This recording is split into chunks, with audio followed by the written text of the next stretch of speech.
Welcome back to Trifecta Airsoft Podcast. I'm your host, E-Rock. This episode is sponsored by Skirmish, Airsoft Connected. It's also sponsored by Hefe's Airsoft Solutions, a company that puts the airsoft community first. Thank you everyone for being here. Let's get to the podcast. I wish I had the new high kappa with me, but it's with Deadshot right now. Oh shit. So there's actually some problems with it. I actually had to send to him. Yeah. Yeah. So this is a custom build one, right? Yes. Well, both mine are custom. I built them, but first one was only an upper, so I didn't have to worry about any lower issues or anything like that. Right. Yeah. Okay.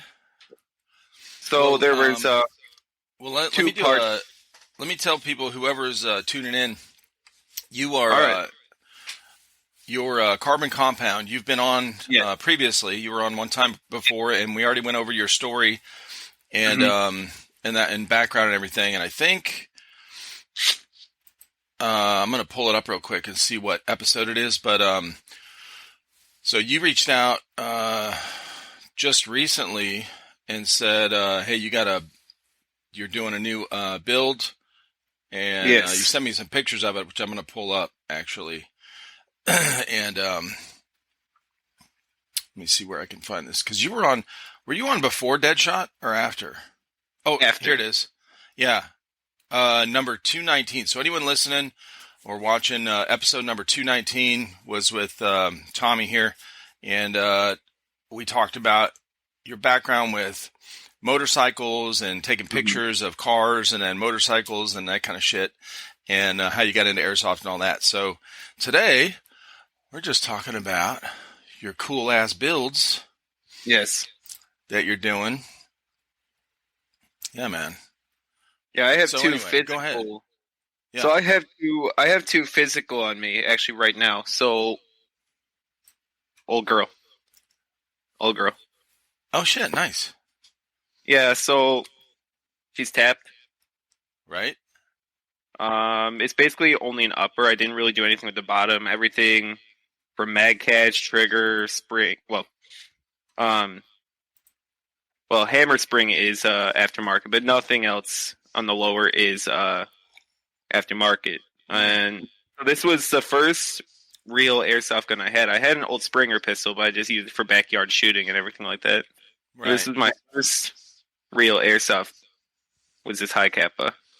Nice. And yeah, so she's been with me through thick and thin. I didn't have to do really anything besides the upper for more performance. His last minute, she's been with me ever since I started playing. Right. Hell yeah. And then another one. Ooh, that's pretty. Yeah, so this is actually Airsoft Dad's old jack I have in here, actually. Oh, nice. So I used this thing back when it was basically a carbine, right? And then I got an SSG-1, then I planned on putting an F2 in it, but then I got the jack, and I'm like, I'll run it like this for a while before I put an ESG or anything into it. And it's flawless, man.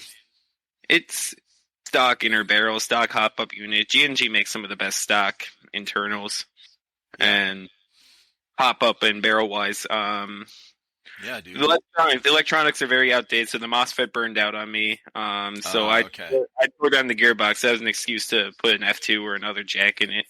Mm-hmm. But I basically am just able to switch uppers, and I can just take the plate off and put the drop stock on it if I really want to. It's very modular. But I'm going to keep it in the speed soft setup right now. Yeah, it looks badass.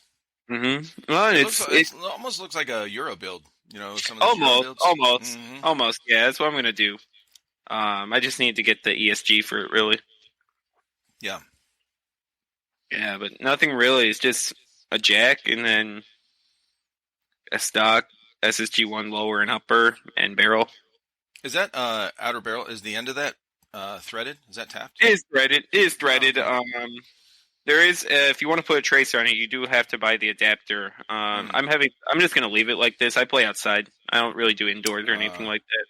And even indoors, I can see where my BBs are flying. I don't need a tracer or anything like that. Yeah. Yeah. So. And where's your home field again? Oh, Paintball Explosion. That's right. Okay. Yeah. Oh yeah. Yeah. Unfortunately, I couldn't bring the other build up with me. It's Yeah, so it's go over that one. Well, nice shirt, by the way. Oh, thanks. I woke up like an hour ago. I'm like, oh shit, I got a podcast. Dude, I woke up at 5:30 this morning. Like, Jesus. yeah, I don't even know. I just felt good. Like I woke up, got some coffee, sat in here. I've been transferring. I had like, listen, bro, I had 2 terabytes of videos and pictures on my Google Hmm? Photos drive or whatever. So I was running out of storage on there because I pay for extra storage on there. And I'm like, Yeah. I'm not paying more, like, so I'm like, I really need to take care of this because I haven't like maintained that for like a couple years. Well, actually like almost 4 years since we started our channel. So every video that we ever filmed for Airsoft since we started, all the raw video, unedited, the full thing, the full like big ass files, those were all on there. So I took, since yesterday morning I started downloading them, and I'm going to put them on a thumb drive and shit like that. Mm-hmm. So I went from 2 terabytes down to 4 gigs. Jesus. And so this morning was the last big batch that I downloaded and was fucking with when I woke up because I'm like, well, shit, I'm wide ass awake. I know I got this podcast at 11, and so yeah. Anyway, so that's what I did this morning, and then I don't know. I just woke up wired, bro. Felt good. Yeah, Google storage is a little funky. Like, so it tells me I run out of space. I ended up paying for Morrison's only like $2, right? Right. They want me to pay like $2.99 a month more. So I'm like, I don't care. It's $2. It's whatever. Mm-hmm. I make money. It's whatever. It's but like it's the like 100 gigs, I think. Yeah. Yeah, and it's like, so for whatever reason, I went to go send photos because I actually did a bike night. I actually photographed a bike night. Actually, we had the first one of the season Tuesday. Yeah, we had the first one of the season. We had about 30 bikes, so I was happy.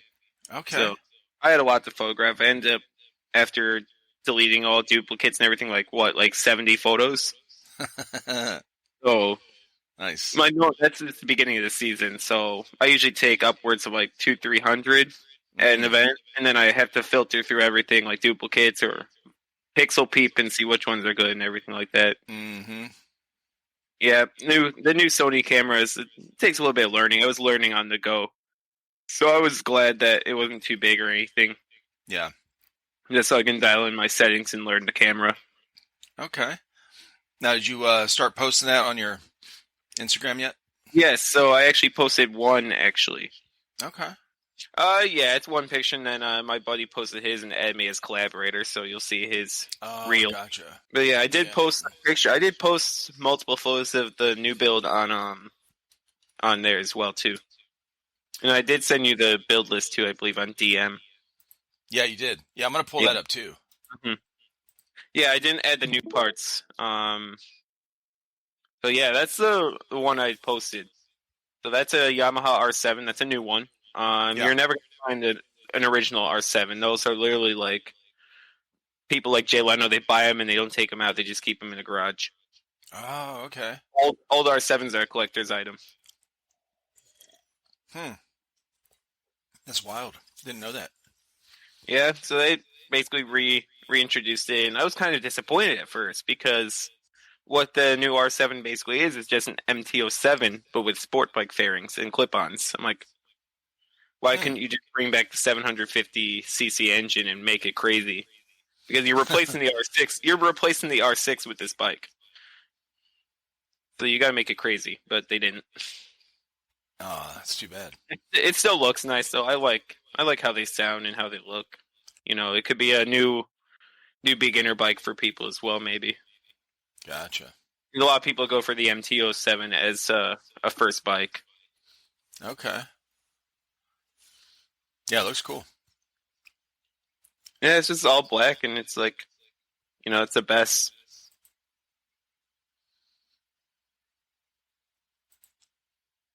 There we go. That's your new one. That's the new one, yep. So we have a slew of different parts from AIP, Cow, 9 Ball.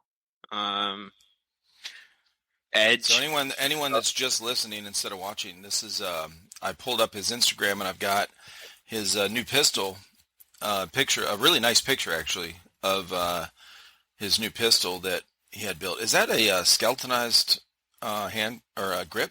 Yes, so that is a skeletonized grip. That's a 9-ball R. Mm. So yeah, so what I'm gonna do per Deadshot's recommendation is when I actually tap the mag, I'm gonna get a Monk M adapter. Gotcha. So when I tap them, I'm gonna get a silver mag for that. Okay. Yeah, I'm gonna get a silver PM mag for that, and then tap that. Nice. So this so that barrel, what kind of So that is is that, like anodized? What is that?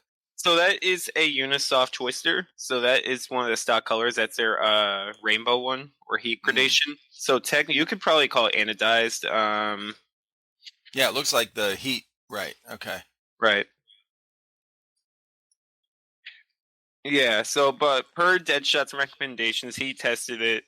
So he said the frame is an affecting issue. It is. It's a garter frame, so it's a cheap little cast aluminum frame. So you know there's going to be some fitment issues, but that's just what you get for paying only $100 for a frame versus in the advanced frame from Airsoft Masterpiece or something like that. But we'll make do with it. We'll break it in. It's cast aluminum. It's going to break down easy for the most part and break in easy. It's not going to be like CNC milled. But yeah, he told me I needed a 120 hammers or 120 nozzle spring and the power regulator kit. So I already have 120 springs right here. I accidentally ordered 120 and 140 at the same time, and then I actually got the regulator kit at Mir yesterday. They're about 10 minutes from my house. So Oh shit. Nice. and then I asked him, "Oh, can I keep the 140% recoil spring with it?" And he's like, "I would go 120." So I got the RS1 from Cow, so I can switch that between 120 and 140 just by flipping it. Yeah. So I'll switch it over to 120 side, and then everything should be all fine and dandy. I think I'm supposed to get the pistol back today. Oh, okay. Yeah, but no, I was so mad. It's like I did such a good job on this build, and it's like no, it won't shoot, and it's like I try and figure it out. So the frames start breaking in a little bit, so I was able to rack it back with and have it be free floating and everything like that. But then when I put it on the air, when I put it on the tap mag, it's just either half cocking or it's like full autoing, and I'm like, no, I'm just gonna give it to Deadshot. I'm gonna see what he thinks. Yeah. And he was in my area that night, so he just picked it up from my house. Oh, okay. Mhm. Yeah, you guys played the same field, right? Yes. Mm-hmm. But yeah, so he came back with his diagnosis saying it was an upper issue. He thinks it's a nozzle spring issue, but also some problems with the hammer as well. So we're gonna play with some combinations because they come with spacers. See what the deal is. Okay. Yeah. Now, see, that's something I never really. I had more experience on the gearboxes for the rifles and stuff, the AGs, but I don't think I pulled apart two gas blowback pistols, right, and they weren't messing up. I think I just pulled them apart to clean them and see how, like, what the inside, how they worked on the inside. Right. Yeah. Oh no, I know what I did. So I did two of our own that we were messing, we got in mystery boxes, and then somebody, actually the guy that sent us the tag-in launcher with the Reaper rounds to review for us to review. Right. He had an issue with his custom build pistol, and he sent it, and it was the nozzle didn't have. Was it the nozzle? Anyway, it didn't have a hole cut in the bottom to let it was defective. Like there's a little, it's supposed to be the hole cut there for the BBs to come up through the, from the mag. Mm-hmm. And it wasn't cut out. So no, it's just, it was a solid piece. It looked solid. like, yeah, let me grab my, Let me grab my thing right here. So I don't know if you can tell. No, you won't be able to. But yeah, the nozzle is there's the leg that whatchamacallit, for when you cycle another baby, the leg helps Mm-hmm. it go into the hop up chamber. Right. Then you have the actual, like the part you were talking about, it wasn't drilled out. So that's actually where the Mm-hmm. air travels. Uh, Yeah. yeah. Okay. So I'm assuming it's just that actual nozzle part where the air comes through or the gas goes through that wasn't cut out. Right. Yeah, because I didn't know. I pulled it apart, and I'm like, I have Right. no idea why this thing ain't working. So I had a couple other pistols laying around, and so I had them side by side. I took them both Right. apart, started, like the like the game you play in the little workbooks when you're a kid, like Yeah. Mm-hmm. tell the difference, what's missing in this one or whatever. Mm-hmm. Um, so and I pulled everything apart, and I'm like, oh shit, there's a hole in this one. And so I took that one out, put it in his, and it worked. I was like, what Mm-hmm. the fuck? Okay. So yeah, I don't have a lot of experience on those. I just had the just those couple Right. things, but most of my stuff was worked on a lot of different gearboxes. Yeah. Yeah, those are pain in the ass. So, but the pistol stuff, I don't know. Like, I really wouldn't know how to fix it. I don't think. Right. Yeah. So, um, I'm still learning them. I send if I have any other problems, I just send it to Deadshot. He's been doing this for 6 years, Yeah, so anything the issues, if it's out in the field or whatever, if it's at home, I just ask him, hey, what's the deal with it? yeah. And usually he's right. Usually he's right about his diagnoses and everything like that. So I call him Doctor Deadshot now. That's awesome. Hell hmm yeah, dude. So we got. All right, so you got a couple other pictures on here. Yeah. So I Okay, got the so yeah, go over these parts and stuff. This is so cool. that's the beaver tail safety. So I got that from Unisoft.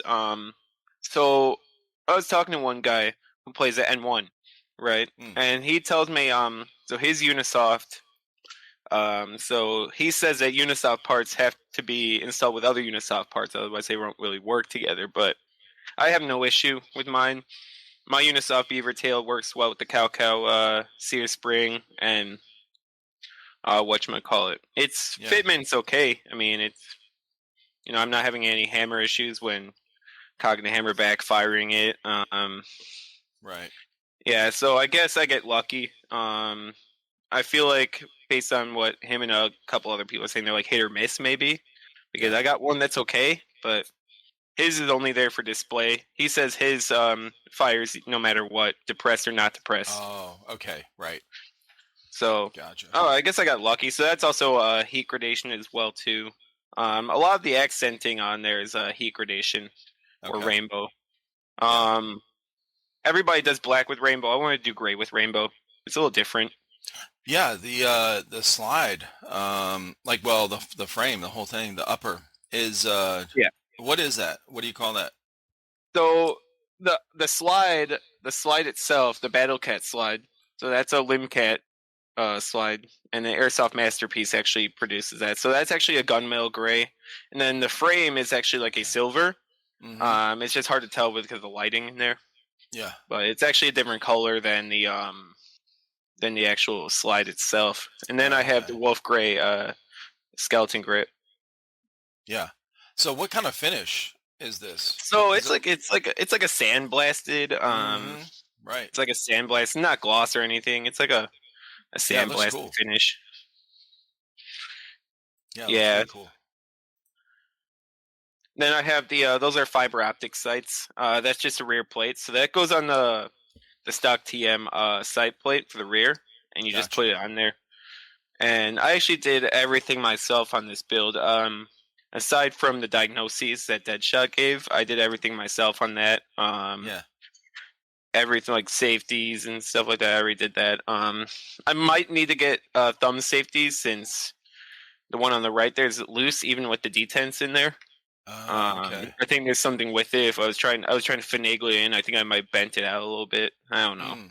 But Gotcha. for now, all that matters is that the actual thumb safety that matters actually works, and that's the one Mm-hmm. on that right there next to the mag catch. Yeah. Yeah, and I have what's the whole. Yep, I have Oh, there you go. the 9-ball mag release mag catch. I got the cow skeleton trigger. I got cow grip screws on there. I call them the Naruto eye screws because they look like the Naruto It eyes. does. It looks Yeah. like it, bro. No shit. Mm-hmm. And then I also got like a silencer adapter on there too, but I usually I count that as like just a thread protector tip. I don't use silencers or anything like that. Right. My only problem is that's actually threaded, so that tip will actually screw off, and it's actually really really loose. So like the threads are so buttery smooth that just shooting it will actually loosen it up and stuff like that. And so there's a Oh, okay. hazard trying to probably lose that in field. Yeah, I wonder if you don't plan on taking it off, you can use that Loctite. Yeah, I think so. If you use the blue Loctite, you can still get it off later. It'll just hold it on there. Right. Use the red. It's a lot. It seals it pretty damn good. It's permanent. Yeah, it's permanent. Yeah. Yeah, it's permanent. That looks cool, man. Mm-hmm. And then that's the cow hammer. That's the stainless steel match grade hammer. I didn't get the actual hammer bar that dips into the hammer spring. I didn't get any aftermarket ones. It's stock.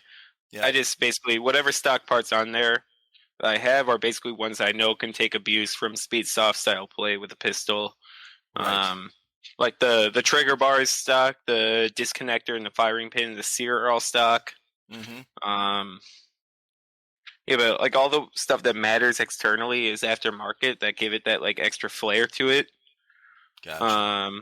So I got both fiber optic rear and front sights. I chose green instead of doing one red, one green. Oh, okay. It just looks better. I don't like mix and matching colors, to be honest with you. Yeah. Yeah, I've never used all the pistols I shot in the past were just straight regular stock sights. I never used any with the those are good too. So you're basically those are good too. I'm not really doing anything to the rear side, but just adding a fiber optic rear plate. That's all it is. It's still stock. Stock everything else, but yeah.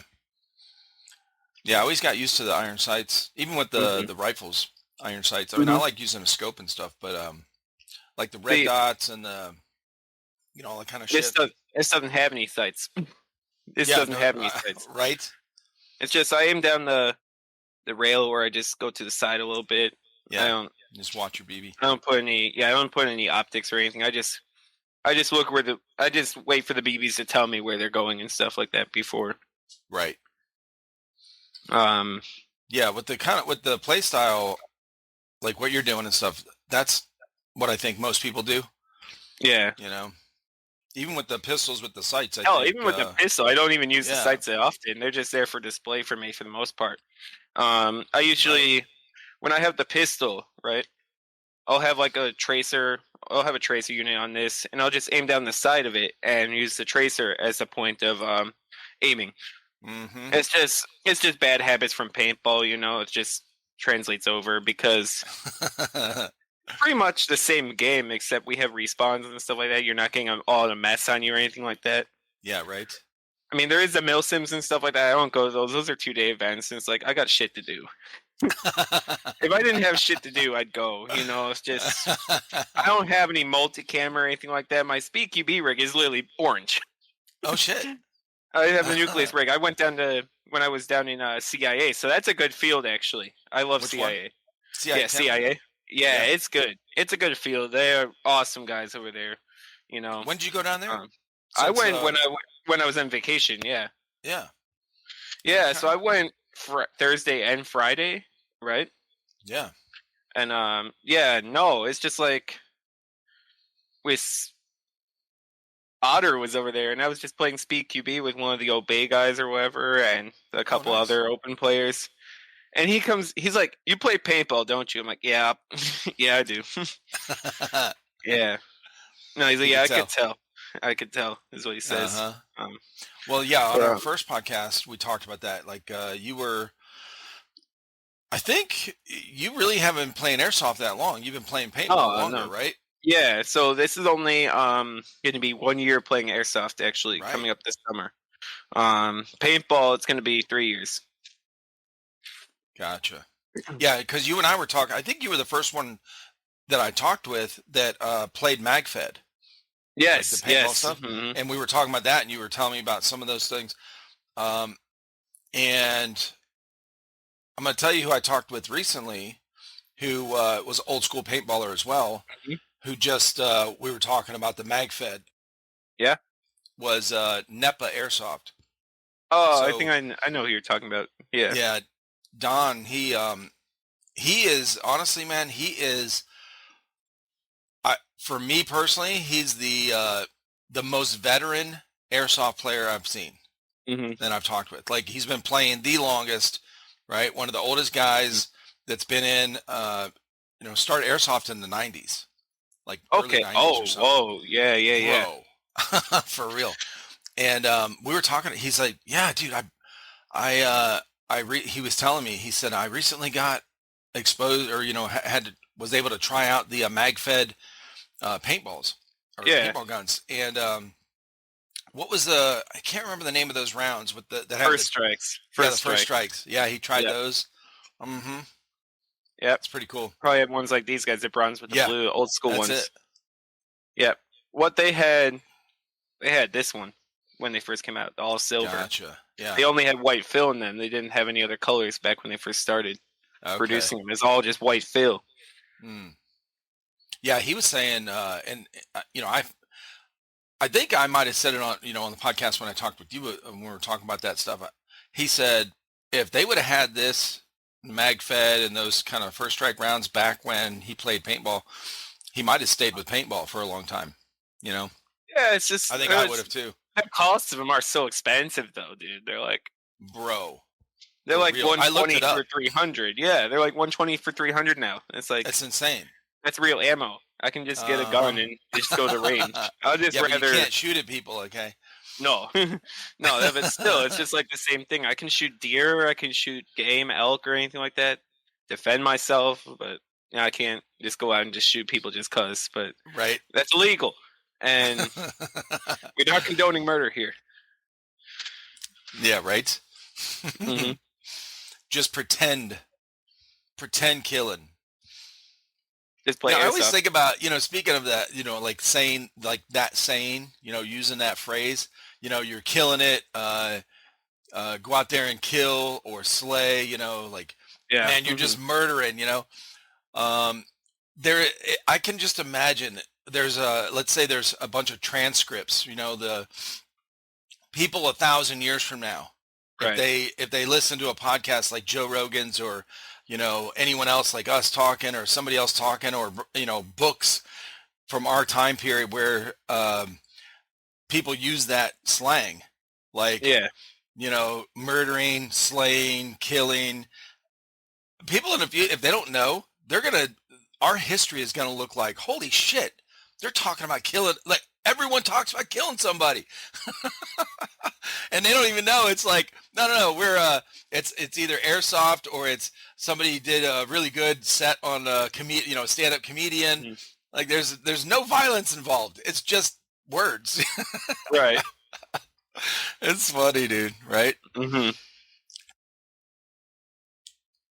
Or they see Um, they see some videos of like short clips of Mill Sims where when somebody gets shot, they really get into it and play act. Like, they fall on the ground holding their arm right. and like roll around and shit. Yeah. I always think how funny that would be when somebody sees this shit 1,000 years from now. Yeah. Yeah. So anyway, so you had fun building this pistol. So what Yeah. made you were happy with your other one? You just wanted an upgrade, or you wanted something that looked Well, better? the whole thing with the pistol, I wanted to go something. I wanted to do something really crazy, and it's like let me take the challenge on not just building an upper. Let me try and build a Mm, lower as well, gotcha. because I can build these guys all day. Just slap a mag well, put internal parts. Done. Here you go. 500 Right. bucks.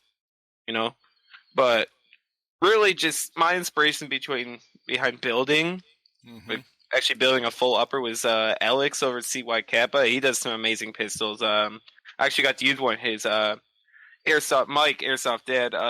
Mine mine was having issues. My Polar Star went out earlier that day. I'm like, oh crap. And then I tried using my pistol and it was having issues too, so I used his and I'm like, this shoots amazing. Yeah. The whole cotton candy one that he has going on, the 80s sweatshirt one. Oh, That's okay. it's a phenomenal shooting pistol. I'm able to just chill in the back with it and just long range people if I wanted to, or Yeah. just I can get up and close and personal with it if I really wanted to. And it's like I want to try and build something like that too. You Yeah. know? Shout out to Psi Kappa. Yeah. Psi Kappa Customs. I was speaking of that. Psi Kappa, if you watch this or listen to this, we need to reschedule, bro. So we were supposed to do a podcast together, and Oh yeah. like a few weeks ago, and he texted me a little bit before and said he had something come up. Oh, he was finishing a build actually, Yes. and he had to put it out. So he didn't have, we had to reschedule whatever. But Yeah. we actually have not rescheduled yet. So Oh I want to have really? him on. Yeah, I want to have him on real soon. There's a lot of cool builds. I see some of his live streams he does on Yeah. Instagram. He even did and- one where he closed his eyes and was able to build the pistol. That's fucking nuts. He's just been doing this. He's crazy. He's really That's into it. experience right there. Yeah, Mhm. and his pistols themselves are an experience to shoot as well too. They're probably one of the best shooting high capas I've ever shot. You know. Really? Yeah, and they shoot really well. Very responsive. Very snappy. You know, they're well built, Yeah. and you can tell just by holding it, putting your hand, just aiming down the sights. It's just like you can tell it's quality. And that there's a lot of love and work put behind them. Yeah. I actually buy one of his pre-builds when I have the money, you know, and just Yeah, dude. change. The guns they look awesome, bro. He does really good builds, you know, Mm-hmm. and I aspire to be like that one day. I mean, I just build for fun. Really, I don't sell or anything like that. It's just personal builds, really. I don't do commissions. I just want to share my builds with the world. Say, hey, I did this, you know. Yeah, just show people. Polar Star, I can't take credit for. Thank you, Mike, for that. You know. So he actually, I traded my old one. I had a VFC Avalon with a jack in it, and it would only shoot in full auto. I'm like, oh, that's weird. You know, I'm like, I give up on it. You know, I'm like, I don't know what's wrong. I just installed it. Everything was all good and everything like that. Yeah. Turns out it was on sniper delay. I don't know how it was on sniper delay or What? how that setting got there. Yeah, semi-auto was on sniper delay, so everything is fine with it. What is so this is a setting built into what? The Kythera? So no, Jack.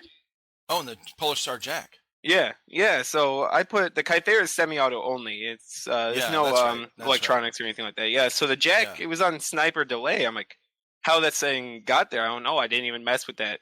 So I don't what even does know how that to get do? into it. I've never heard of it. So sniper delay. So you'll take one shot and semi will shoot, and then it will be delayed for like 5, 10, 15, 20 seconds before you can take another shot. Holy shit! Yeah, it's for snipers basically. Damn. And I'm like, why is it like that? I'm like, it only shoots him. But the weird thing is, I can switch it to full auto and it'll be fine, which is weird. So you would think with sniper delay it'd be semi-auto and both full auto and regular auto when you switch it, which is.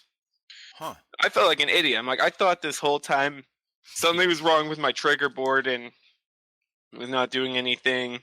That's wild. It was registering saying fire on the FCU, but it wasn't actually clicking. So I just gave it to Mike, and he's like, "Yeah, it was on sniper delay." I'm like, "How did it get on that mode?" Bro, that's the first time I've heard of it. Okay. Yeah, I didn't even mess with that mode. I That's a I fucking looked pro at tip right there. If you got a Polar Star Jack, how do you switch that? I don't know. I don't know. You'd have to ask Mike. Because usually it's because I've seen some of these videos and I've talked to people where they switch it to, I think it's a combination of pulling the trigger, like how long you hold the trigger, like you pull it and hold it for so many seconds and then do it again, like a certain sequence. I don't know. I don't know. Yeah. It's all in the FCU. You use a joystick and everything like that. Oh, okay. Gotcha. And it's all like you have like S101 or S whatever it is. I have this one. I have it I have it semi-locked right now. Mm-hmm. I don't. I can switch it to full auto. It won't full auto. It will just stay in semi. Right. Well, I have it semi-locked. I like it Mm-hmm. better. I miss the full autoing cheaters, but I can get just as fast of a rate of fire going like Yeah. this Mm-hmm. in semi, Yeah. and I won't go through ammo as fast. Yeah. For real. But Yeah, yeah, that's it's like, cool. Well, look, I want to bring up this. I'm going to share the screen again because, hmm well, I want to bring up your build, your list, but I went on Psi Kappa Customs site. right. hmm Um, dude, he's got some beautiful looking guns. hmm And a lot of them have laser engraving on them, Cerakoting to them. You know, Right. and the fact That's, is, he took a gold match frame on the one I used, yeah. and he made a different color. I'm like, oh, that's pretty cool. That is cool. Yeah, he does that too. He does the laser thing, And the the laser Cerakoting engraving. as well, and the Uh-huh. Cerakoting too. So Wow. if I want to, I mean, if I have money, I'll just tell him, hey, I want this type of thing. I'll just do fully custom. Well, if you had the money, what would you order from him? What I would would you have him order do? that new drop they had, that $1,800 one, the new drop that Ned picked up. Right here? I Yeah, think it's it's like this one, isn't it? I don't know. Let me see. Not showing up for me.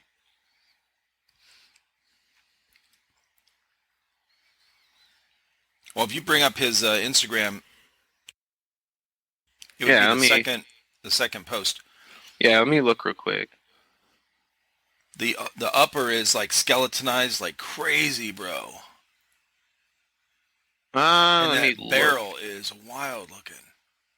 Crap. So it logged out of my Instagram on computer. Let me go on the phone and I'll Yeah, see. look on your phone. Yeah, just look at the dude. This is crazy looking. Oh, the Nordic build? Is that what it is? I think so. He says in Oh the yeah, yeah. caption. Nordic. It does say it there. So Duh. not me. I'm not big on the whole RMRs or anything like that. I like his one with the poison slide, the black with the rainbow on it. Oh, this one. That's nice. Yeah, the black with the The next rainbow one with over. the yeah. It's like the custom staple grip. Forgot to post this butte. Yep. Yeah, and then the one I like was his Slaughter Project collaborations. I like the blue one a lot. The Control V. That's one I would buy. Oh, okay. hmm Dude, that's cool looking. Yeah, Control C is the one Ned picked up. Ned picked up the Control C, so He that's does not some good available pictures anymore. with his guns too. hmm I wonder if he photoshops those, like cuts out the background and shit. I don't know. I think he might have a softbox, but I think he Oh, okay. photoshops like stands on it or something like that for sure. I know it's on a Mm-hmm. stand or something, but Yeah. yeah, no, it's really good though. Okay. Yeah. These are cool. Now, what was this one here? The white, red, white, and blue, basically. Oh, Gundam. the Gundam, yeah, the Gundam. Mm-hmm. That looks badass too. Yeah, the Gundam project. Yep, with the gold See, I thought, accents. yeah, I thought you would have gone. I thought you would have said something like this one, the one that's it's actually a video. It's the well, he didn't. I guess he just did a what do you say? Did a facelift on it, but it's got oh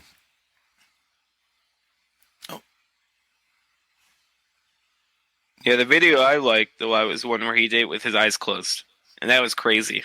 yeah. Is that Naruto? Which one? I think so. The one The with Gundam the one? no the one that's down in the middle. It's got the gold slide on top. Oh, that was Dragon Ball. No, I know which Dragon one. Ball Z. That's With it. the Yeah, with the Dragon Ball Z, Speed not Cat Naruto. slide. Yeah, with the Speed Yeah, Cat yeah, slide. Yeah, that's Dragon Ball. That's Goku. yeah. That's what it is. Yeah, he's got some badass looking builds, bro. hmm And then they shoot good too. So Yeah, they shoot amazing. Oh my god, dude, they that's are impressive. nuts. They are a dream to shoot. I tell you that they are a dream. Yeah. They are like I can just point downrange. I can see a guy at like the opposite end of the map, pull the trigger, and it will still bop him in the head. They are accurate, dude. They're very accurate. Yeah, that's cool. They are very accurate builds. Yeah, I want to get him on, man, because I want to see like how he got into doing this and shit like that. It's really cool when somebody does like the whole thing, like because he does all that engraving. He does the Cerakote. He does the the stippling. Yeah, the stippling. Yeah. Mm-hmm. Mm-hmm. My next build will have a CY because he sells the grips too. He sells just the grip. Gotcha. So my next build will have a CY Kappa grip on it. Gotcha. And we'll have a magwell on it too. I decided not to do a magwell for this build. Yeah. Want to be a little lighter per se. Oh, okay. My new build's like a more of a speed and an accuracy build. Uh-huh. I have that PDI 6.01 inner barrel. I have the Limcat slide with all the cuts on it. I have that skeleton grip. I have the aluminum frame. Right. I have the lightweight blowback unit from Edge. I have the short stroke nozzle. Okay. Yeah. I noticed it's like, even with the tap mag on it, it's so lighter than my other one. Because this magwell's aluminum. This tap mag weighs a little bit. Yeah, it's a little heavy. It's solid, but it's like, after I was done with this build, it's like, okay, I'm going to just recoup my money a little bit. Wait. I'm like, let's see what I can do. Let's see how far I can go with these. Yeah. That's that. Nice. Yeah, I pulled up your list that you sent me of everything you put in this thing. Holy crap, dude. The two parts that are missing is actually the part that's missing is this guy. It's the regulator. I didn't put that on there. I didn't know I needed one when I sent you the build list. Oh, gotcha. Yeah. This episode is sponsored by Skirmish, the future of Airsoft gameplay management. Are you ready to take Airsoft to the next level? Skirmish's innovative gameplay solution keeps players and spectators engaged with real-time updates. Capture objectives, detonate targets, medic, and more at skirmish-enabled fields. Skirmish tracks every action so you don't have to. Review past games, action by action, and follow your progress in national rankings. Phones are not required. If you want to find out more, head to skirmish.net and check out episode 157 of this podcast where I talk with the owner of Skirmish about how it started and how it works. Stay connected, my friends. This episode is also sponsored by JefesAirsoftSolutions.com. Are you looking for a company that puts the community first? Look no further than Jefes Airsoft Solutions. Their founding principle is to offer a way for players of all types to get the greatest experience possible. Their passion is to make a difference in the airsoft community and serve each of their customers with the utmost respect. Be part of the conversation by joining hundreds of fellow airsofters in their Discord server. Here you can find out about upcoming events, sales, giveaways, and more. Don't wait any longer. Join today and start enjoying all that Jefes Airsoft Solutions has to offer. Together, we can make a difference in the community. Use the code TRIFECTA10 and save 10% on your next purchase at JefesAirsoftSolutions.com. Some exclusions apply. Yeah, that's wild. Okay, that's a lot of shit. Yeah, no, it's like I don't know. I didn't add up all the parts for it. I don't know. I think it's $1,000. I'm not sure though. I didn't add everything up. I'd have to pull up all my emails and receipts and everything like that. Right. And then add like 100 to it for resale, I think. So if somebody wanted to do something similar, right? Let's say they see this video and they're like, yeah, I want to do something like that, go over like where you got all this stuff and what parts you got and how you found it. The main supplier of a lot of my parts is Take One Airsoft. Yeah. Good guy. JT, he's a phenomenal dude. Yeah, I've heard. He's really good, dude. He has a lot of stuff in stock. I also want to thank Tyler over at Mir for recommending parts to give it the extra finesse to it. So Tyler's a good guy as well too. Yeah, and then obviously I have friends that supported me throughout the build and stuff like that, so I thank them too. But yeah, Mir Tactical, that's like 10 minutes from my house. I got a lot of stuff from there. Amped Airsoft, that's where I got my Battle Cat slide from. I don't Nice. think they're making those old Limb Cat slides anymore. Okay. Yeah, they're out of stock almost everywhere, and they always just like, you know, Huh. never come back in stock. What is it? And then What's out of stock? the Limb Cat slides, like the Battle Cat and the Speed Cat Yeah. slides, those are like all out of stock everywhere, man. Really? Yeah, I don't know if they're making them anymore. So I was lucky to even get a Limb Cat slide. Yeah. So you have Edge and all, you have all those other slide options, but it's just something about the Battle Cat slide. Those cuts in, those milling on it, it's just something just about you know, just Yeah, I hits like the different. design. I like the way it looked. Yeah, I like all the old Limb Cats, like Battle Cat, Speed Cat. There's actually a build at Mir right now, similar to mine, but it's a Speed Cat slide. It's not a Battle Cat slide. Gotcha. It's a Speed Cat slide, so it doesn't have the extra grip at the front. Okay. You know, it doesn't have the extra cuts in the front. Just a venting really. Right. And it's similar to mine. It's just it's a black grip and it has a gold match frame on it. Okay. Yeah, no, mine I wanted to do aftermarket. For I learned some lessons with this one. Don't cheap out on the frame next build. Just get the advanced frame. So what are your options for frames? So you have LA Kappa. Okay. So LA Kappa has one. Airsoft Masterpiece has one. So frames are more expensive per se. The Airsoft Masterpiece frame I've seen go for like over $200. Okay. Just for the frame, so that's a decent amount of money. Yeah, it is. The Monk M adapter. Is the frame the whole lower? So the frame, no. So with the trigger mechanism and everything. Frame. In it? So frame is this guy right here. This is the grip right here. So right. It's separate. So the grip going to break it down. Okay. So the grip is separate from the frame. Yeah. Okay. So I'm going to attempt to break this down again. Oh, I almost had it. Well, I think you have to pull it. Don't you have to pull the slide back a little to where the little sometimes yes, sometimes yes, sometimes no. I've gotten it out with just by itself before. Here we go. Yeah. Take the mag out. So, is your upper? Your frame is right here, and then you have the grip. There's a screw inside of there. Right. That connects the grip to the frame. I actually have the frame right here from my other build. Gotcha. Oh, okay. So this is completely separate. One little. Yeah, there's three parts to it, but there's three parts to it. One tip that I have for anybody who wants to build. I'm not a builder by any means. I just do it for fun. Just my experiences.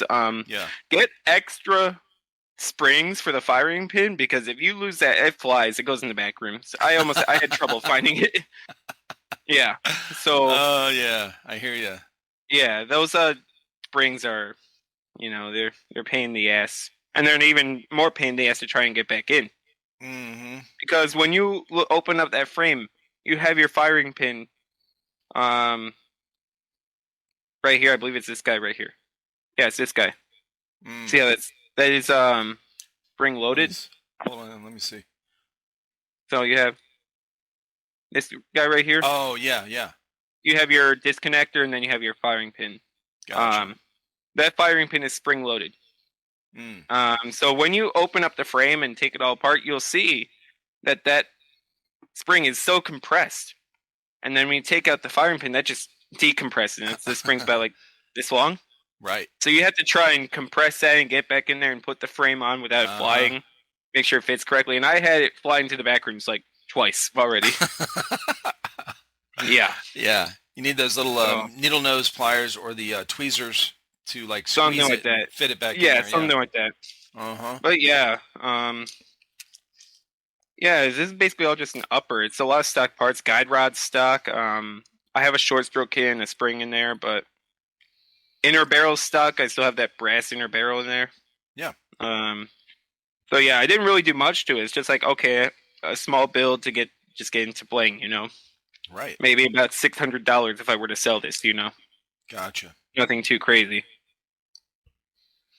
So when you're looking at frames, so if somebody's new and they're looking at and they want to do this, what would they stay away from? Like, what are the ones that are like starter builds or starter frames that would So, just not be good or whatever? so And my then go up best to, and bet. then what's the best? So my advice for new builders: keep the stock frame. Just build an upper first. That's why I tell everybody who Gotcha. wants to get into it, just build an upper. Really, Yeah. that's the easiest thing to do. Mm-hmm. You don't have to worry about parts flying everywhere. You don't have to worry about stuff happening. Um, yeah, it's build an upper. That's what I did. Gotcha. It's not until over a year later when I decided to say, "Hey, let me see if I can build an upper and a lower." Right. Yeah. So, yeah, I have the piece right here. So your disconnector, or not your disconnector, your firing pin, your spring, Mm-hmm. have to go in that spot right there. You see where it's like Oh cut out? yeah. Yeah, Uh-huh. that spring is compressed I've highly in there. Yeah, when I took the two pistols I took apart, I messed with that. Yep. Yeah. And so I Luckily, I can't had a find the lot other of little piece. tools. I'm going to tell you what's good for those. If you have a set, and I'm sure most people that work on these, have these, but those micro screwdrivers, like they're I do have a really set. tiny. I I had do like have a. huh? I went to Harbor Freight actually, and so they have Yeah. for $32 after tax in Illinois. They have a 70-piece screwdriver set. It's black and green. It's by Pittsburgh. Yep. And Pittsburgh tools are I'm good. just gonna move the thing right here real quick. You'll see my ironic shirt. You have different actual hex bits and stuff like that for sockets and everything like that. You have big thick screwdrivers. You have a whole bunch of thin screwdrivers, whether it be for glasses repair kit or just Phillips heads, star Right. keys. You have a Mm-hmm. whole bunch of stuff. And this guy, magnetic tip. So it comes with both the S and P tips and the T tips and then the flatheads. And you just place them on into this guy, Right. Mm-hmm. and they're magnetic. So Yeah. Yeah, I have a couple sets of the really small ones. I mean, I worked on machines for years, and we have, yeah, sometimes you have to, when you get into control boxes, you have small screws and stuff. But when I started ripping apart these, they came in handy because these hmm gearboxes and the small springs and stuff like that, I was able yes, to, and I have those little hooks, uh, hmm yeah. the I have a pick as well. I have a pick set as yeah, the well too. picks and the hooks and yep, Yeah, they're nice. let me grab it right now. The pick, yeah. Right. There's two picks. Yeah, the straight one and then Yep. the hook one. Yeah, these come with that too, and they come with two sets of Allen keys, little mini sets, both metric and SAE as well too. So Right. for $32 at Harbor Freight, you're getting a deal Oh yeah, that's not bad. I mean, compared to Pittsburgh tools are great. They're yeah, affordable, and then but they their work well quality too. too. Yeah, their quality. The only thing I'd stay away from Harbor Freight is the C clip pliers. Mm. Those are little and they strip easy, so I would spend your Oh, money on. But yeah, that's yes. really it though. Yeah, anything that's Screwdrivers going to and picks. be Like yeah, the C screwdrivers clips and where it's like picks. the C clips where you have to like extend them out and yeah, those Right. finicky ones. Yeah. Yep. So I would go get not Harbor Freight for those. I Right. have them. It's just they're stripped completely. So Uh-huh. because I'm a little heavy handed, so I like press down just you know Yeah, anything you have to do because any kind of a little bit heavier work. So like channel locks, your needle nose pliers. If you need like longer needle nose pliers, you need to get some really good ones. Channel Lock makes some that are yeah. really tight. They're tough. So the metal, the steel that they use is hmm extremely hard. And then they temper it. So it's like, they heat treat it or whatever, make it harder. But the tips, the very, very end of the tips are very, very well made. So they don't bend real easy. You can crank on them pretty good, and they keep their form so that Yes.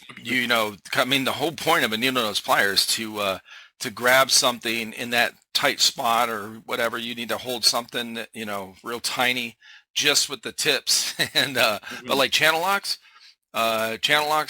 usually you're cranking on something. You don't want those things to slip you know, No, you don't. and cheap And ones will. Cheap ones will. yeah, so I got the Hmm. C-clip pliers for an old paintball pistol called the Tip-X. So in order to get the spool out and stuff like that, Mm. you have C-clips, and Hmm. you have to try and get them out, and it just Right. was not coming out for whatever reason. I'm like, that's weird. And I look at the tips. I'm like, oh, great, chipped and Oh, stripped. right. So I just let it be. Eventually, the leak solved itself. You know, but I don't have my Tip-X's anymore. I don't recommend them. They're not reliable. Mm. Tipman quality is not there anymore. Really? Ever since, yeah, no, GI Sports acquired Tipman, Okay. so a lot of stuff went down in quality. You still have the 98 custom and the A5 and all that, but Yeah. Tip-X is just out the door. No Don't buy them. shit. Get yourself an Okay. FSC. FSCs have problems, but they're a lot easier to fix and a lot easier to get to. Oh, okay. Interesting. Oh yeah. I mean, I But haven't if you want shot to, a paintball and gun in a long time. if you have the long range kit for the Tip-X, make sure you file it a little bit so the first strike round can actually get in there. Hmm. Because I was able to get one in there and then the other one chopped, and it caused my bolt to get stuck forward. Oh.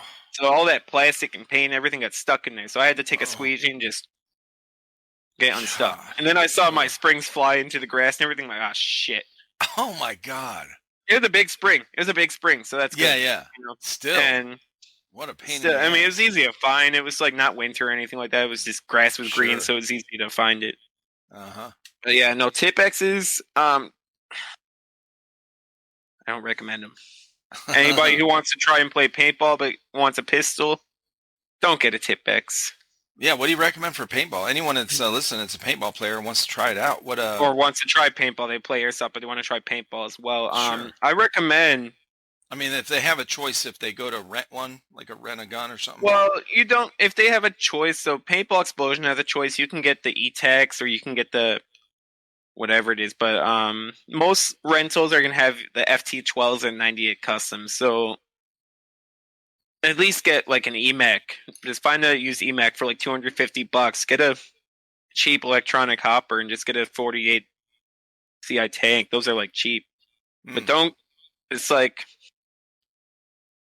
anybody who wants to play MagFed right away that plays Airsoft and wants a similar experience, get an MG100 right away. Do not get a TMC or T15. Get the MG100 right away. Really? And you'll pay like the $600 right off the bat, but it's the only one you'll ever need ever. Damn. It's the end. It's That's the end good. all be all. They're reliable. Really? I keep, like I said in the last podcast, I just don't clean it or anything like that. I just go through it. It just fires. Right. Yeah, it's the best one. You know. So that, it seems like if that's like one of the, like top of the line or whatever, I'm sure you can get more expensive paintball markers, but There is more expensive mag-fed guns out there. There's the T15. It's a little more expensive. It's the really appeal to it is being a one-to-one platform of the AR. Hence why it's okay. called the T15. But then you Yep. have other reliability issues with it. Then another one is the Dam by Diet, and that's just it's so unreliable. When it works, it's great, but that's about 25% of the time. Jesus. Yeah, no, dams are not reliable. You can even take yours into Billy Wing, whose dies like lead tech. It'll come Yeah. back working, and then it'll have an issue like maybe a week down the road. God, And you well, just sent it to Billy Wing, like, and it's still issues. It's just Jesus. you would think Okay. with the dam being out and produced as long as it has been, they'd figure out the kinks. Yeah. But they didn't. There's like a million O-rings in the bolt. They took the worst matrix core and put it inside. And shit. it's like a million O-rings. So if there's a leak happening through the bolt, you gotta basically take off all the O-rings, install new ones. But you're good luck finding which one's the problem. Yeah. Yeah, you're just better off doing a full rebuild on the bolt if there's a leak coming from the bolt. It's Good this. Lord. Yeah, because it's like it's gonna be hard to find one specific O-ring when there's like 30 or 40 in the bolt. That's crazy. Okay. Yeah. And they also still cost $1,500. Oh my God. Yeah. $1,500 for unreliable? No. No thanks. No, that's the MagFit. If you have money, go ahead. I don't give a shit. Buy whatever the one you want. But if you want Yeah, but reliability damn. and consistent performance, That's get a waste the of money. EMF 100. Yeah, just get the EMF 100 if you want reliability. A lot of guys that play paintball and have used T15s that are probably watching this right now are probably gonna flame the shit out of me after this, but I don't care. I don't give a shit. That's funny. Yeah. They're just salty that something that doesn't look real steel outperforms their shit. Right. Yeah, that's well, I mean, you can these It's not like I talk to guys like, oh, I don't like the MG100. It feels like a toy. I'm like, there's still Inception makes an AR100 kit. Yeah. And you can turn your MG100 into a real steel-ish thing. Like, Yeah. there's a company out in Europe that has like you block the bottom off right there where the tank would go.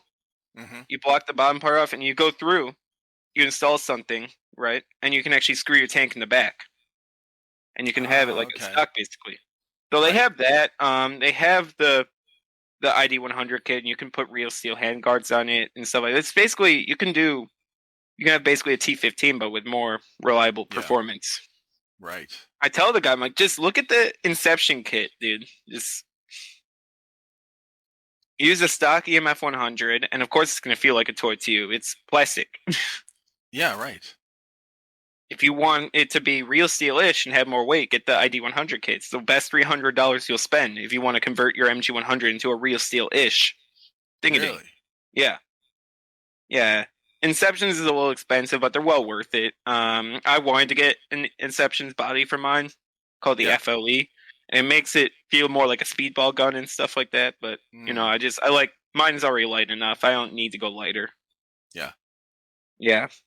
And it's like, I build pistols and I have other projects. I just don't have $300 just to spend like that. Now, these the mag-fed ones, is there a difference on as far as the paintball guns? Is there a difference between or let me ask you this: can any paintball gun shoot those first strike rounds? No. So okay. Does it have to be it has rifled? to be the magwell, the breech, the block inside has to be shaped for first strikes. It has to be shaped. So your Tipman TMC, people Dremel it out so it can be first strike ready, and then they get the T15 magwell and put the T15 mags in it. But you have to have a lot of technical experience to be able to go in there and actually do that and Dremel it right, because if you're off, it's not going to feed right. Sure. Yeah, but out of the box, if you want a gun that can shoot first strikes out the box, it has to be shaped. The block inside has to be shaped to be able to feed those. Okay. Otherwise, they won't do it. Like TMC is round ball only, Stormer's round ball only. Some of the old first strike pistols are round ball only when they were Tiberius. Okay. It has to be shaped. A lot of them are coming out where they're first strike ready, because that's like the new thing. Upcoming thing, yeah. Well, first strikes are always been popular, but it's just like the amount of options that weren't first strike ready outnumbered what was. Gotcha. So a lot more people are coming out with stuff that's first strike ready, and Sure. I think we're at the apex of MagFed with the MG100. I'm like, maybe Planet should release a pistol, but if something's not broken, don't fix it. Right. Yeah. Now, are there some that for those first strike ones? Are there some that are rifled, and then some that aren't, or are they're all shaped like rifled like that? So the barrel, the only one that comes rifled barrel out the box is the SAR 12 sniper rifle. Yeah. Because it's made by the people who make the Nemesis barrel, which is a rifled barrel. Otherwise, you have to buy a rifled barrel. Okay. You have to buy that. So I personally, they don't make it anymore. It's called the Quake barrel. It was actually a partnership between Planet Eclipse and Karmatech. And it's a little 12-inch barrel, 8 inches if you take off the muzzle brake. Yeah. And it came rifled out the box. It was like $130, and it's the only barrel I use, both for round ball and first strikes. It's like it handles both really well. Oh, okay. Yeah. So the Quake barrel, you can find some probably secondhand used. You said they stopped making them? Yeah. Now it's the S63 rifled insert. Oh. Okay. For the new Planet Eclipse barrel that just got released, and that's partnered with Lapco. I'm not a fan of Lapco.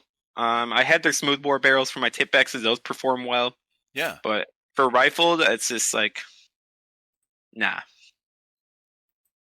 I only stick with Karmatech. So who makes that rifled barrel? I wanna look at it. I've never seen it. Karmatech. Look up the Nemesis barrel.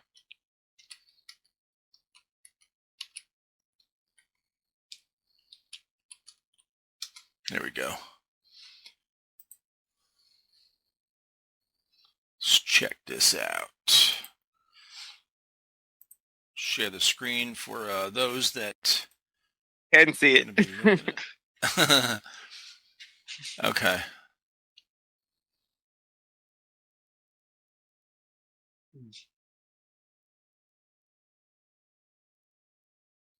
Nemesis FSC barrel. Yeah, they have that for the FSC. That's a pistol. Oh, okay. Yeah, the regular Nemesis barrels are going to be either they're auto cocker threaded, I think. Hmm. Yeah, that's wild, bro. When you were first Yeah, telling me so about this, about the first strike rounds and the rifled barrels and shit, I was like, whoa. well, first strikes are self-rifled. You can use them in a regular style barrel. It's Mm-hmm. just the rifle barrel is going to give you that much more of a distance and accuracy. It may Mm-hmm. not seem like a lot, but if you compare the regular barrel to that, you're going to be like, "Holy shit!" Yeah. I used to only use a smoothbore barrel with my MG 100. Okay. I never used to buy a rifled barrel, Right. and it was shoot them pretty well. It Yeah, does because I mean pretty that's well. how It they're does made. They're decent. made to shoot. They're made to spin on Yeah. their own. Hmm. Yeah. Yeah. Yeah. But the only difference is that if you have a rifle barrel, they start spinning in the barrel like a real rifle. Mm-hmm. But if you have a smooth bore, it won't spin until exit. Right. Okay. Makes sense. Yeah, because it's got to have the outside air Yeah. Yeah. or It's got to have yeah, the the rifling to pressure. catch onto the round. Yeah. Uh-huh. That's cool. Okay.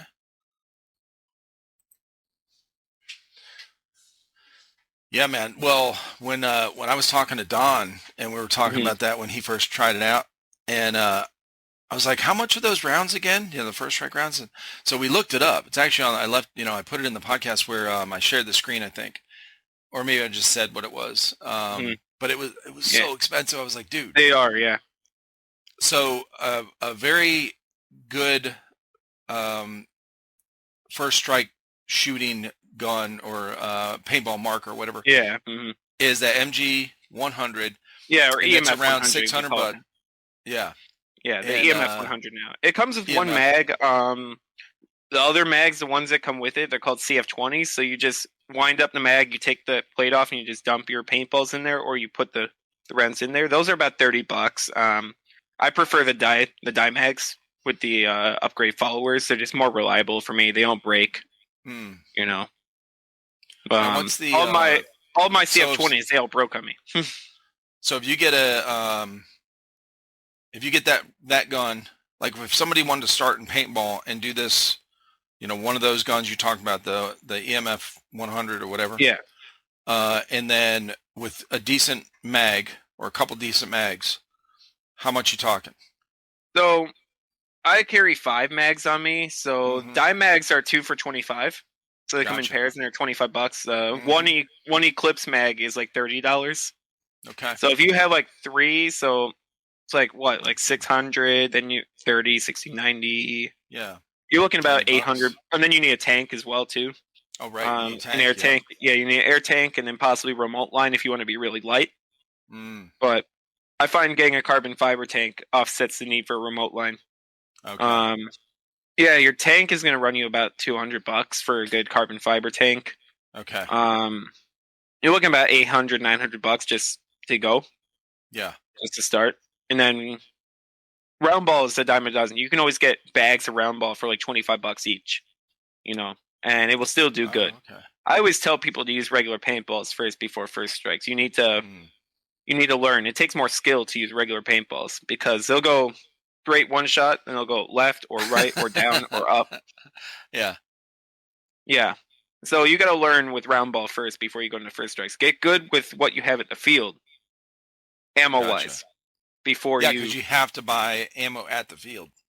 Yeah, most times, yeah. So Mm-hmm. I bring my first strikes to, we call them MFOGs, so MagFit only games, and it's bring your own first strikes unless it's stated otherwise. So I save them for those. I don't use them whenever I play paintball. I just use round ball. Gotcha.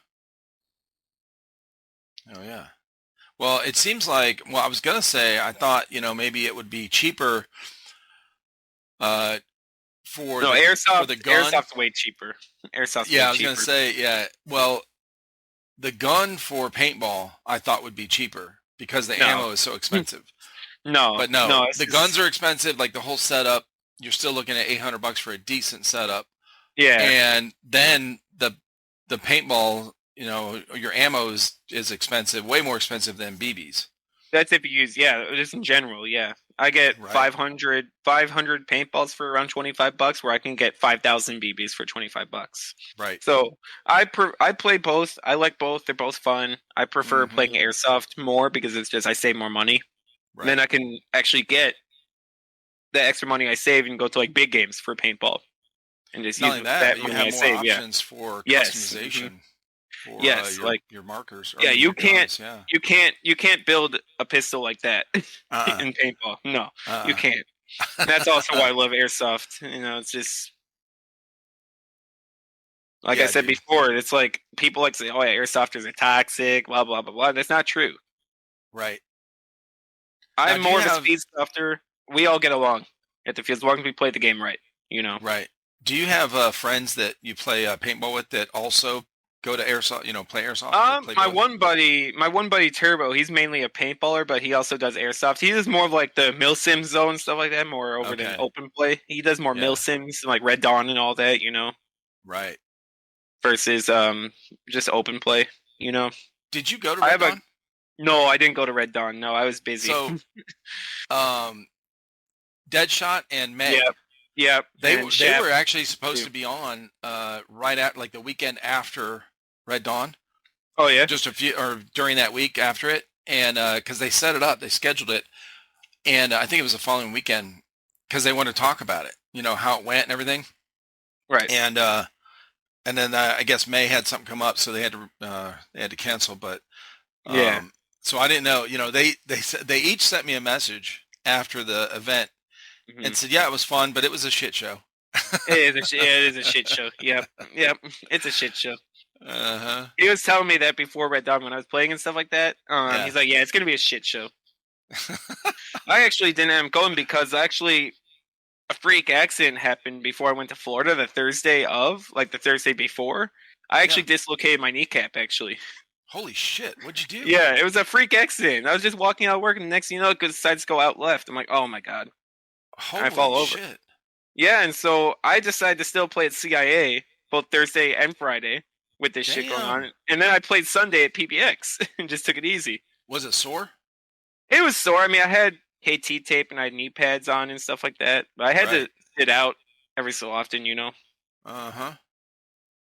Yeah, but it I've was been pretty crazy. lucky most of my life, like with knee issues. I've never had Oh, knee they're terrible. problems. They're terrible. Yeah. I'm in PT. I'm out for 6 weeks in total, so I won't be playing airsoft or anything until I'm done with physical therapy. Yeah. Yeah, so that's why I'm like, okay, let me build this pistol. Time and money's on my side this time. Right.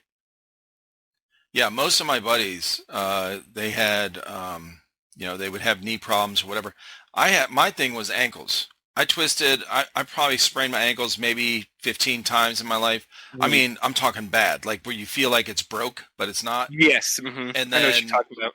yeah, That's what the knee is like every time. yeah, bro, fuck that. And then I've broken my ankles a few times, but It's the I never worst. had any knee problems. Yeah, I was always lucky with that. That's good. Hmm. Yeah. Yeah, I know. It's not something I wish on even my worst enemy. It's terrible. Like, especially the first time it happens, it's very debilitating. I couldn't get up the first time it happened. It happened when I was like 16. Oh shit. Yeah, when I Were was you like in playing a high sport or school. something? Yeah. I was in high school bowling, and it's like, and I tried going to practice, and Mm. it felt like that left knee was wiggling out and stuff like that. I'm like, I can't. I kept dropping the ball and gutter balling and stuff like that. I Huh. had to leave. And then I ended up getting a little compression sleeve, and I got a different pair of bowling shoes that were a lot better. And when it did happen, playing basketball in gym class, I was still able to bowl because my shoes were supporting me. Oh, okay. hmm I had a shoe, it was called the TPUX, and it had memory foam stuff in there and just more supportive stuff, and it was very, very comfy, and I was able to bowl. And I actually shot like 230 that day. Damn. That's good. Yeah. I think the highest game I ever had for bowling was 210, something like that. That's cute. I had 287. Dude, yeah, it's cute. I had a 10 in a row, and then I got shafted with a Greek church. What the hell's that? It's like a split. It's like a Greek church. It's like 3 pins and then 2 on the other side. Oh, okay. And I got shafted with that. And that was when I had a 284. When I had 287, I got shafted with a 710.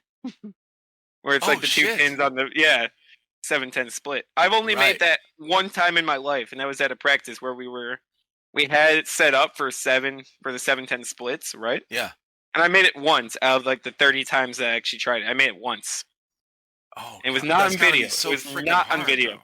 It is. Oh, the 710 is like. So how do you get that with the? Where do you go? So you're right-handed, right? I'm left-handed. So I'm wrong-handed. I'm wrong-handed. So, yeah. You're wrong-handed. So you go to the 10 and try to knock it over to the 7. The 7. I have to go 7 to the 10.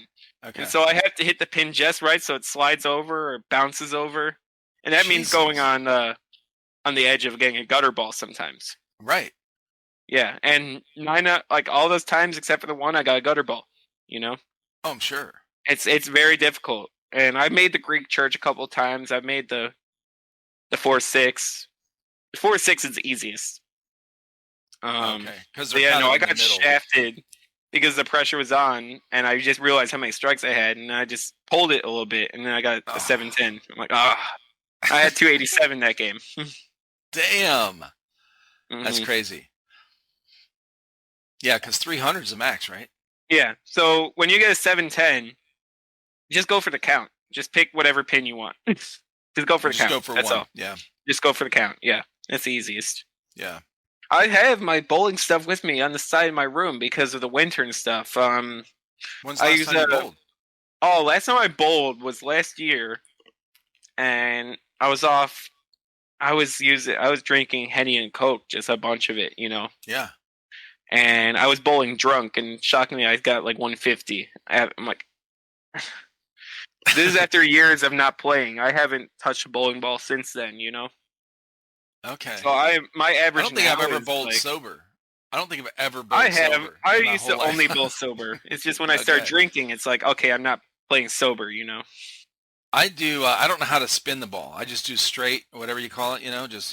Yeah, no, it's easy. It's like you go back. It's like a handshake with the pins. So you come down normal, like you just roll straight, but then you curve your hand a little bit so it's parallel with the pin. And then my shit's drilled a little differently to get that hook, that spin on it, you know? Yeah. Only my fingertips are going into the ball. So I'm like this, basically. It's so weird. I'm not this. I'm like, I don't do the Spider-Man. I do the fingertips. Yeah, and that helps with that helps with the spin. Lift, the lift. Comes the off. lift. Oh, okay. Think of hop up for bowling. Think of a hop up unit where you have that rubber piece provides lift on the BB.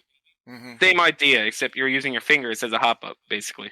Now, does your thumb go all the way in? Thumb goes all the way in, yeah. Okay. They measure it, so your thumb goes in, and they have you spread your hands out, right? When they drill it. When you get a new ball, and I want to do fingertip, right? Your whole thumb goes in, right? They have like a measuring thing, right? Your whole thumb goes in, then they rotate it to what your span would be, and then how far your fingertips go over. Yeah. So they do a whole bunch of measurements and stuff, and they drill it based on the measurements they take. They take your hand, and they measure it right there on the spot. There's no generic. There's no generic. There's no set, right? Because everyone's hand's different. Right. So when they cut the holes for your fingers, and they drill the holes, they drill the holes. Are they just barely? They're not very deep, right? Because just your tips go. So what they do? So there's 2 ways of doing it. There's actually drilling fingertip size holes, right? Or what I do and what I found more comfortable was actually they drill a big hole and they have like inserts is what they call them. They're like rubber Oh, inserts. You put it in, they glue it there, and then only your fingertips go into it. oh, okay. Yeah, Because I'm trying to imagine just my fingertips on those holes, and because they're kind of slippery. it depends. It's like they The drill it regular to your. balls. Yeah, no, you're supposed to go spider. You're supposed to do Spider Man with them. You're supposed to. Yeah, They call it right. conventional. You just like this, Yep, and that's how that's I do what. it. Yeah, so what I do is different. So they measure it Mm, and they drill it different. It's all yeah, custom. It's not generic. right. It's fit Now, to your hands. So how'd if you get someone into wants to bowling? use it, oh, I just did a little junior league when I was in 8th grade, and I had a house ball and stuff like that. Yeah. And I just wanted to get a bowling ball so bad, but my parents were like, no, you can't. You get a bowling ball at the end of the league. They gave you a free ball at the end of the league. Oh shit. Well, it's like, yeah, it's not like a reactive one or anything. It's like a plastic. It's what they call it. What's It's like reactive? a reactive is like they call it it's called the cover stock. So it's like a blend when they make the ball, Yeah. and so it actually sucks up the oil to gain friction, and that's Oh where you get shit. the spin and everything like that. Oh, okay. You notice when you bowl, right, with the stuff from the bowling alley, it slides, right? It Why slides why most do of the they way. put oil on those? I don't know anything So about bowling it's except, it's like I it's said, like I'm different always. patterns. It's like they have like different patterns and stuff Mm, like that. It's I didn't get into the whole oil pattern or anything like that. yeah. They just told me, okay, we're bowling this pattern today at this tournament. 9 out of 10 times it was a house. It was like whatever the house put in, right? Yeah. But then we had like we call it the sports shot tournament. So like when you see the professional bowlers, okay, we're bowling on cheetah, or we're bowling on viper, we're bowling on chameleon. That's those types of patterns. It's sport bowling is what it is. Huh. And so I had one league. It was called a sports shot league. So we had a different one every week. We had to learn. We had handouts on what the pattern was about and everything like that. And what it actually looked like on the lane. You know. No shit. And so we had to learn as we played. Like, okay, this is where I need to throw the ball at or roll the ball at to be able to get a good score. So like each lane is set up a little different for Well, that for yeah. that. Well, for that league, all the Yeah. lanes that people are using for that league are set up for the same shot. Until Mm. next week, it's a different one you learn. So you get Oh shit. experience on what it's like. I never liked sport bowling. I was never good at it. I shot like maybe 150 max. Yeah. There was one time where we had a tournament. I had to get an old Johnny Petraglia LT48 urethane, right? An old one. And I bought it for like $30 at the pro shop, right? Just to be able to play that tournament because it was a very dry. The lane wasn't really oiled well per the Yeah. shot requirements. It wasn't very oiled, so it was more dry. So So the you had to get drier like the a lane, slippery ball or something. the more friction it will have. Right. And so if you're using So it's something going to like curve more. a Trident Quest, right? That's one of my bowling balls. And you use on a dry pattern, it's going to hook right into the gutter. You're not going to be able to get it Mhm. 5 feet down the lane unless you loft it. Right. Unless you Right. actually put air into it. You Yeah. know? Yeah. So I had to get a urethane bowling ball. Like a urethane is like what old bowling balls used to be made out of. Urethane. Mm. I had to get one of those for that tournament. Yeah. It's real You know? shiny and kind of more slippery Oh, or it's rubbery. whatever. It's rubbery. It's rubber, Mm. basically. Urethane's a Mhm. type of rubber, so Yeah. it doesn't react much. But on a dry lane, it actually will do good. Gotcha. Yeah. So I had to get an old LT48 since pitch blacks were like still like $230, or not 200. They were like Is that a 150. brand? Pitch black's the name of a bowling ball. Okay. So that was like still $150, and I just didn't have that at the time, So I just Right. grabbed $30 LT48 from like the 50s and stuff like that, That's and awesome. just use that, And it Vintage. fit. It was left-handed drilled, and it fit me right out the Oh, box. nice. So Okay. you know, That's wild. Okay. Yeah, I didn't know there was that much into there is, yeah, that it's a lot kind of more bowling. technical than you think. But yeah, if you ever notice versus like when you're using the stuff they have at the house, how it slides more before it Uh-huh. rolls, it just slides Right. down the lane. Yeah. It's plastic. It's a plastic ball. It's not going to Mm. grip. Now, and you see the guys where they'll throw it, and you see that ball start to go slide for like a little bit, and they go, and then Yeah. like that. Yeah, Right. it's reactive. That's the mixture. Gotcha. That's so wild. Okay. Yeah, because Yeah, I'm not I good anymore. I haven't, like I said, every time I bowl now it's like 130. I bowl max because I've my been out of it for so long. I so lost the it. So my idea of how bowling worked was the heavier the ball and the faster it's going, the more pins I'm gonna knock down. yes, So I would yes and grab no.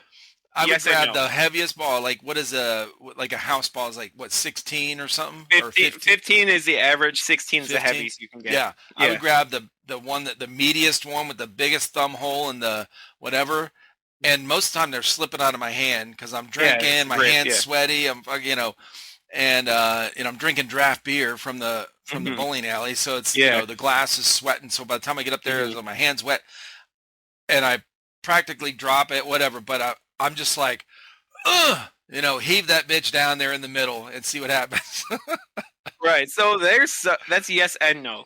So really, the point you want to aim is when you have all 10 pins up. You Yeah, have the first pin, then you have the 2 pin, and the 3 pin. yeah, If you're left-handed, you want to be able to make sure your ball goes into the 1-2 pocket. That's what they call it, in between the 2 pins. yeah. Or if you're right-handed, the 1-3 pocket. And so that's why people use the hook, the curveball, Mm. so rotates in and it goes into that pocket. So it hits the pocket And kind of straight it hits a on instead pocket of on yeah, an angle, right. yeah. So your ball's Hmm. going in an angle versus straight on in the middle. Most people used to Hmm. think, oh yeah, let's hit the pins in dead on the first pin that you see, Yeah, like the center pin, and it will do everything. It's not the case. yeah. I would do that, and I would get when I would hit it in the middle in the first pin, Hmm. I would get splits all the time, and then so I would do like what you're talking about, hit it off to the side a little bit, Yeah, and into the pocket. yeah, Yeah, yeah, yeah. Hmm. yeah. And so that's like when it goes into the pocket at the angle, you're gonna have a higher percentage of striking Yeah, or not leaving splits. right. So yeah, there's a lot that went into it. I've Now, gotten how have what your ball now, like or the good one you had, I your have best one? 3 of them actually. I How have heavy is 3. it? So they're all 15 pounds. Oh, okay, They're all 15. That's the average. There's some okay. people use 16, right? I have one ball that's 16. It's an old hammer bowling ball called the 3D offset. And it was 16 pounds, but it felt like a 15 to me. So I was able to roll it and still do good. Yeah. So I had one ball that was 16 pounds and everything else was 15. Oh And that shit. pound Okay. made a difference. Let's say I was using this hammer ball. It's 16 pounds, right? And I'm like, okay, the lane's dried out. More oil got sucked up. I need to get a less aggressive ball. The 15 pounds felt light as shit. So I was throwing them at like 20 miles an hour Yeah. versus like 16 or 17 with the 16-pound ball. 1 pound does make a difference. Mm-hmm. Hmm. Yeah, and most of those pro bowlers I've seen on They use 15. They use 15. they use 15, and they don't seem like honestly when I've seen those Hmm. matches before, those games before on Yeah, TV. PBA. Yeah, the Pro Bowlers. Yeah, Yeah. the PBAs. When they throw the ball, it doesn't look like it's going that fast until it hits the pins, and I'm like, holy shit! Right.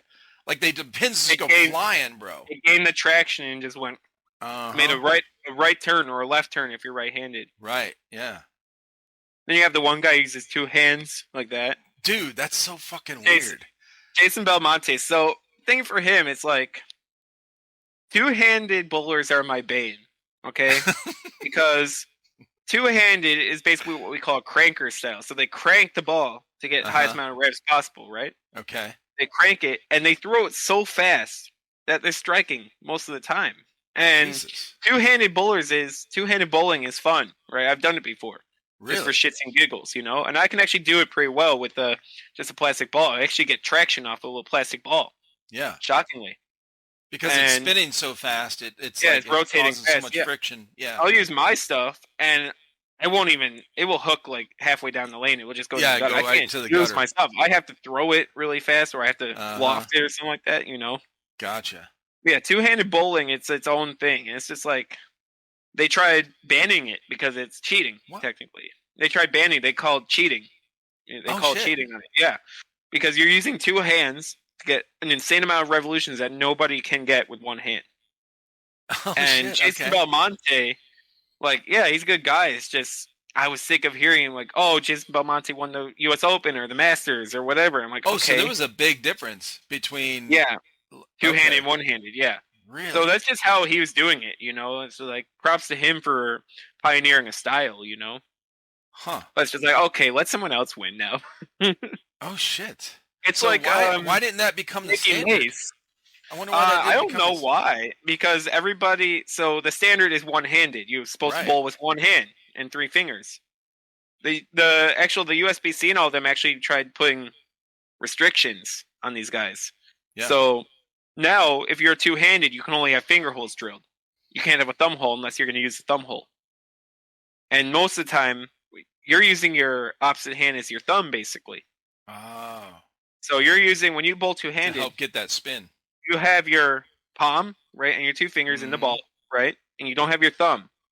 A lot of people had a thumb hole before, and so they're saying, okay, you can't have a thumb hole now if you're two-handed because that counts as a weight hole. And you can't have another weight hole with it. You know how some bowling balls will be drilled on the side and stuff like that to even out the weight, right? Right. Now they ban weight holes. Now they ban weight holes too now. So Jesus. yeah, they're banning weight holes now. So you have to have 3 holes. That's it. Okay. And so that really, and then the one company I choose for, their Storm Roto 900 Global.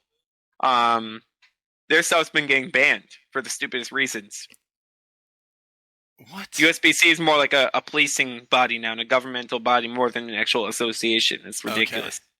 Okay. Yeah, it's sad. Dang. That's why I'm so glad I got out. All my stuff has weight holes in it. I can't use them in tournament. All my stuff has balance holes. It sounds like, as far as airsoft and bowling goes, Kicking Mustang has some competition with getting banned compared to bowling, because it sounds like they're banning everything in bowling. They are, yeah. No, it's just like they're like, so yeah. So if you are two-handed, you have to. If you have a thumb hole, well, you can't anymore since balance holes are banned now. Yeah. So you have to have 2 fingers only if you're two-handed, because you're using your opposite hand as your thumb, basically. Mm-hmm. And you go back and just guide it like so. A lot easier said than done. Dude, for real, that's wild. I don't think I've ever seen that on. I've seen little kids. No, there is. If you look at the tour and you see that guy from Australia, Jason Belmonte, he's a two-handed bowler. Yeah, I'm gonna look it up right now. Yeah, he makes almost every TV. No shit. Yeah, he's that good. All right, let me see this. Come here, check this out. Check this out. I'm gonna pull it up on the screen because. This guy's nuts, dude. This really cannot be. Yeah, he's nuts, dude. Like, one of the biggest. A different breed of bowler all in total. Oh, that's not him. Hold on. Let me find this guy.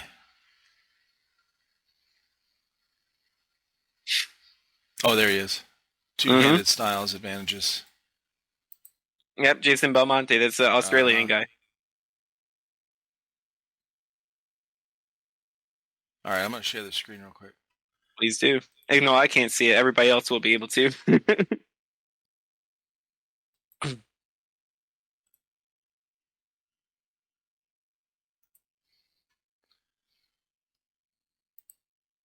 Competitive advantage. I think the strengths of that's the dude. Is the power that we can create. We can just do it harder and faster than everyone else. Watch the PBA Tour on ESPN. Oh, that was a really short. Okay, so. The strengths of the two-handed game is the power that we can create. We can just do that's it wild. harder. So okay, so it is like what he said. It's and what you said. Yeah, the power. So speed and well, I guess it comes down to that, really. Revolutions, yeah. Yeah, right. That's wild, dude. Okay. Huh. Yeah, and there's a lot of momentum in his steps. Yeah. He goes like 1, 2, jumps, there's a little hop, and just Hadouken's the freaking bowling ball. That's funny. Right? Hell yeah, dude. Well, listen, bro. Who do you want to give some shout outs to before we?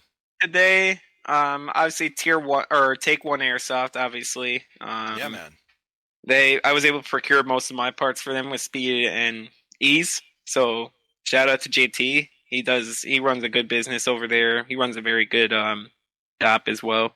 Yeah. Obviously I shout out to Deadshot for taking in my gun and seeing what the hell was wrong with it, Right. And obviously Airsoft Dad Mike. So Mike, obviously. Mhm. I'll shout out Sci Kappa Customs. He makes Right. a damn good pistol. Holy shit!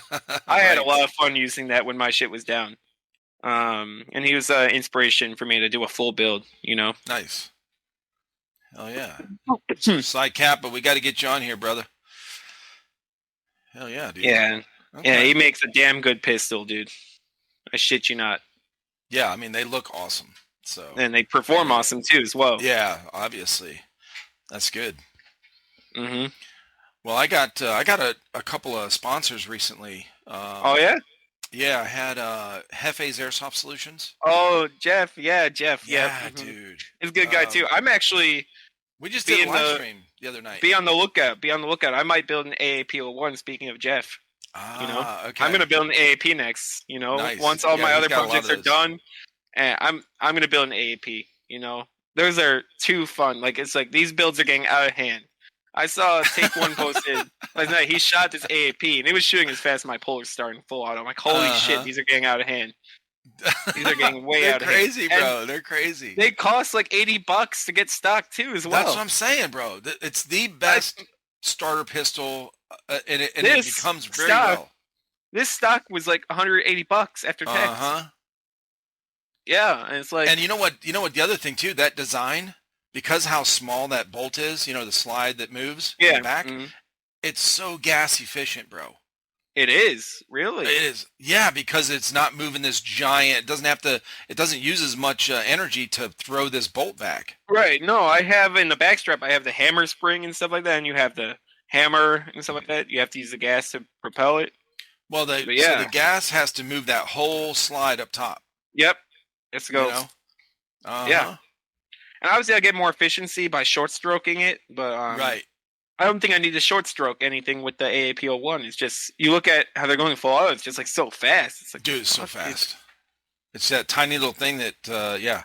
So, but yeah, Hefe's Airsoft Solution and then Skirmish. Skirmish, yeah, I've heard Skirmish. I know Scott was talking about them at one time. So yeah, that's really cool. We just did that live stream the other night. We're gonna I forget what night that was. But we had a good time. It was really fun. We didn't plan on doing a live stream. We planned on doing just a regular podcast with me, right? Yeah, with these guys. And as we're talking, it was very impromptu. Brandon from Skirmish is like, "Well, what if we go live?" And I'm like, "All right, we can. I'll just click on because I got my YouTube channel linked with Streamlabs, OBS." Yeah. And so I just click go live and it starts whatever. I just have to put the description and all that shit in. And so it was very impromptu. We didn't plan it. And then it was like, oh, let's do a giveaway while we're on here. I was like, oh shit, boy. Okay, well, what are we doing? So boy. It was fun. But I'm actually going to edit that. I'm going to edit that video and re-release it. It's still on there. It's still on our channel, the live version. Yeah. But basically we were going over these two guys, Hefe's Airsoft Solution and Skirmish have gotten together, and they're going to be opening a field. Yeah, I saw that. Yeah. Yeah, another. So it's going to be very interesting because right from day one, the field is going to be set up with Skirmish. So with that in mind, they're going to have a little bit different kind of layout and that kind of thing where it's going to support. Like Skirmish is going to support the gameplay on the field. It's going to be really cool, man. Speaking of Florida and Hefe, I forgot to shout one other guy, Bonbon. I love the guy to death. He's my buddy. Bonbon Alban. He's on Instagram. His Instagram is bonbon_shiesty. I love the dude to death. He's a good guy. Good kid. Yeah, he's my buddy. I don't think I follow him. Oh, I see it right here. Yeah. Shiesty. Oh, Shiesty, I don't follow. Oh, I do follow him.